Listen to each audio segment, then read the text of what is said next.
ইয়াত আমি আজি চাম কোডিং আৰু ডিকোডিং। কোডিং ডিকোডিং বুলি ক'লে অকল নাম্বাৰটো লেটাৰ বা লেটাৰটো নাম্বাৰে নহয়, কোডিং ডিকোডিঙৰ মাজত চিলেবাছখন বহুত ডাঙৰ আছে। গতিকে আমি এই চিলেবাছখন আজি দেখুৱাম আৰু তাৰ চিলেবাছৰ এগেইনষ্টত আমি প্ৰতিটো কুৱেশ্যন কৰিবলৈ চেষ্টা কৰিম।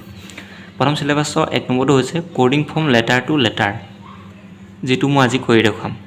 তাৰপিছত আছে coding from letter two number, যিটো নেক্সট ভিডিঅ' মই দিম। 3টো হৈছে ছাবষ্টিটিউশ্যনেল কোডিং, 4টো হৈছে ক্লক কোডিং, 5 নম্বৰ হৈছে বিনাৰী কোডিং, 6 নম্বৰ হৈছে কণ্ডিশ্যনেল কোডিং, 7 নম্বৰ হৈছে letter position in the English alphabet.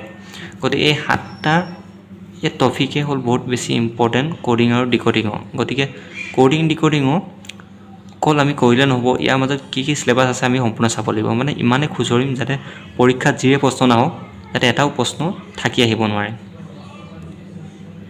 Coding decoding কৰাৰ আগতে ABCDখন এনেদৰে লিখি লওক আৰু প্ৰতিটোৰে পজিশ্যন কি সেইটো আপোনালোকে লিখি লওক। অৰ্থাৎ ABCD আমি যেতিয়ালৈকে লিখিলোঁ প্ৰায় 26টা আছে আৰু প্ৰতিটোৰে আমি নাম্বাৰিং কৰিলোঁ 1 2 3 4 কেনেকৈ কৰিলোঁ 26লৈ কৰিলোঁ। তাৰপিছত আপোনালোকে যদি পাৰে এই ABCD আকৌ উল্টাকৈও ষ্টাৰ্ট কৰি দিয়ক। গতিকে ABCDEFGHI এনেকৈ কৰি দিয়ক আৰু এই জেডটো গৈ পিনে এ ঠাইত এই জেডটো হ'ব আৰু জেডৰ ঠাইত এ হ'ব আৰু এ ঠাইত জেড হ'ব যদি আমি উল্টাকৈ লিখোঁ।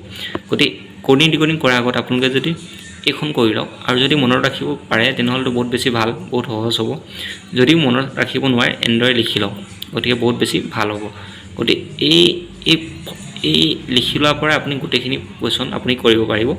যদিও মই আজি কুৱেশ্যনখিনি মই কৰি দেখাব নোৱাৰিম, মোৰ ওচৰত মানে ব্লেকবৰ্ডৰ ব্যৱস্থা নাই, গতিকে মই কাগজতে বস্তুটো বুজাই বুজাই লিখিবলৈ বা নিলিখিলেও মই যিখিনি আগত নোটছ বনাই থৈছোঁ নোটছখিনি আপোনালোকক পঢ়ি বুজাই দিবলৈ চেষ্টা কৰিম।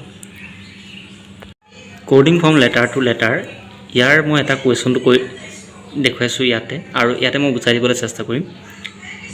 ইয়াত হৈছে MADRAS মাদ্ৰাছৰ যদি ARSARS হয় তেনেহ'লে ARKONAM কি হ'ব?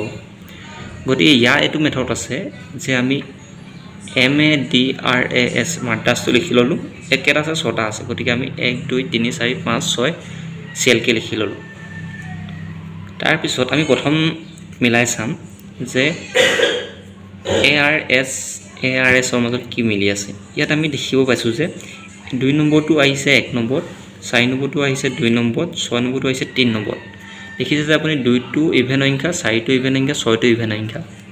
গতিকে ইভেন সংখ্যা প্ৰথম 3টাত ৰিপিট হৈছে। সেইকাৰণে আমি কি কৰিম, এই মাদ্ৰাছটো আৰু এবাৰ লিখি লওঁ আমি এনেকৈ MADRAS। তাৰপিছতে যিহেতু আমাৰ 6লৈকে আছে 7 8 9 10 11 12 লিখি লওঁ। তাৰপিছতে দেখি আমি 3টা সংখ্যা গ'ল, তাৰপিছতে আৰু 3টা কি আহিব ইভেন সংখ্যাটো বিচাৰিম। ইভেন সংখ্যা কি হ'ল 8, 8 কি আছে এ আছে, গতিকে এটো আহিলে। তাৰপিছত ইভেন সংখ্যা 10, 10ত কি আছে আৰটো আহিলে। তাৰপিছতে ইভেন সংখ্যা কি আছে আমাৰ 12, 12টো কিমান এছ, গতিকে এইটো এছ আহিলে। তেনেদৰে আমি ARKONAM চাম। আমি এইটো লিখি ল'লোঁ এবাৰ প্ৰথমতে চিএল ৱাইজত, চিএল নাম্বাৰ দি দিলোঁ 1 2 3 4 5 6 7লৈকে। তাৰ পৰা আমি পুনৰ এবাৰ যিহেতু এইটো লিখি ল'লোঁ যেনেকৈ মাদ্ৰাছটো, গতিকে আমি এইটো আৰু এবাৰ পুনৰ ৰিপিট কৰি দিম। গতিকে ৰিপিট কৰি লিখি ল'লোঁ। তাৰপিছতে 8 9 10 11 12 13 14 এনেকৈ চিএল নম্বৰ দি দিলোঁ। তাৰপিছত আমি ইভেন সংখ্যাকেইটা চাম। ইফালে 2 মানে এইটো আৰ আহিলে, এইটো অ'টো 4 অ' আহিলে, 6টো ইভেন সংখ্যা এ আহিলে। তাৰপিছতে 8টো ইভেন সংখ্যা 8টো এ আহিলে। তাৰপিছত 10টো ইভেন সংখ্যা গতিকে কে আহিলে। তাৰপিছতে 12টো ইভেন সংখ্যা গতিকে এন আহিলে ইয়াত। তাৰপিছত 14টো ইভেন সংখ্যা গতিকে এম আহিলে। গতিকে এইটো হৈছে ইভেন সংখ্যাবোৰ ৰিপিট হৈ আছে প্ৰায়। গতিকে এইটো এটা লেটাৰ টু লেটাৰৰ এটা টপিক হৈছে, এনেধৰণৰ প্ৰশ্ন আহে, ইভেন সংখ্যাবোৰ ৰিপিট হৈ থকা দেখুৱায়। নেক্সট আৰু এটা টপিক চাম আমি, এইটো হৈছে FBDC সমান যদি FGIH হয় তেন্তে DEGF সমান কিমান হ'ব, DEGF কিমান হ'ব। গতিকে এইটো চাওক FB টো CL আছে, তাৰপিছতে C হ'ব লাগিছিলে, তাৰপিছত D হ'ব লাগিছিলে, গতিকে এইটো উল্টা পুল্টাকৈ আছে। গতিকে এফ বি ঠিকে আছে যেতিয়া আমি এইটো এফ জি ঠিকে আছে তাৰপিছত ডি চি চি ডি হ'ব লাগিছিলে এইটো উল্টা পুল্টা হৈছে গতিকে এইচ আই মানে এইচ আই হ'ব ইয়াত আই এইচ হৈছে গতিকে আমি এইটো এইচ আই কৰি ল'লোঁ তাৰপিছত আমি ইফালে চাম ডি ই জি এফ গতিকে ডি ইটো থাকিলে আৰু এইফালে এফ জি হ'ব গতিকে এফ জি তাৰপিছতে আমাৰ মানে আনচাৰত আছিলে যে এম এন অ' পি হ'বনে পি অ' হ'ব গতিকে এম এন অ' পি কৰিলোঁ আমি গতিকে এইটো মই আনচাৰৰ পৰা আমি আচলতে চাই পিনে কৰিলোঁ সেই অপশ্যনকেইটা মই লিখা নাই গতিকে এইটো আপোনালোকে গম পাব যে এম এন পি অ' লিখা আছে যেনেকৈ পি অ' হ'ব আপোনালোকে নিজে বহি যেতিয়া পাতি চাব নিজে গম পাব মই জাষ্ট মেথডকেইটাহে দেখুৱাই দিছোঁ প্ৰথম দুটা সংখ্যা মিল থাকে নেক্সট দুটা সংখ্যা উল্টা পুল্টা কৰি থাকে গতিকে আনচাৰটো এনেদৰে কৰিব লাগিব